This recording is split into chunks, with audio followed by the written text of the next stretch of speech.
राजकारणात दर मिनिटाला काहीतरी नवं घडतंय। बातमी कुणीही दे, पण खरी अपडेट मिळते फक्त राजकीय लाईव्हवर।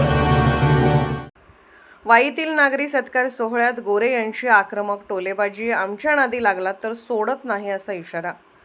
वाई येथे झालेल्या नागरी सत्कार सोहळ्यात ग्रामविकास मंत्री जयकुमार गोरे यांनी आक्रमक आणि रोखठोक भाषण करत विरोधकांवर जोरदार हल्लाबोल केला। विशेष म्हणजे हा सत्कार सोहळा मंत्री मकरंद पाटील यांच्या होम पिचवरच पार पडत असताना गोरे यांनी फलटणच्या राजकारणावर थेट निशाणा साधत जोरदार टोलेबाजी केली। सभेत बोलताना गोरे म्हणाले, मी इथे कोणाची जिरवायला नाही तर आमच्या कार्यकर्त्यांना बळ आणि ताकद द्यायला आलो आहे।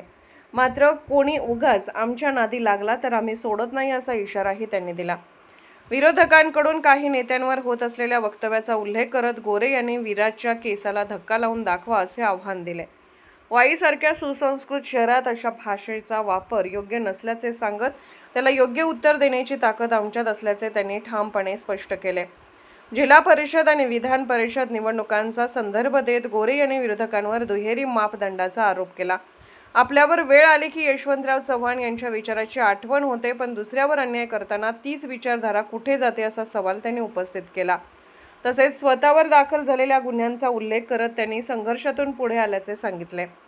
सामान्य कुटुंबातील मुलगा 4 वेळा संघर्ष करून आमदार होतो आणि मंत्रिपदापर्यंत पोहोचतो तेव्हा त्याला अडचणीत आणण्याचे प्रयत्न होतात असा आरोपही त्यांनी केला। भाषणाच्या शेवटी त्यांनी इशारापूर्ण शैलीत सावध टप्प्यात आलं की कार्यक्रम करतोच, वेळ लागली तरी आम्ही थांबतो पण सोडत नाही असे म्हणत विरोधकांना लक्ष्य केले। या आक्रमक भाषणामुळे वाई आणि फलटण तालुक्यातील राजकारणात नव्या समीकरणांची चर्चा रंगू लागली असून या सभेचे राजकीय पडसाद पुढील काळात उमटण्याची शक्यता व्यक्त केली जात आहे। सबस्क्राईब करा आणि रहा राजकारणाच्या रणभूमीवरील थेट नजरेत।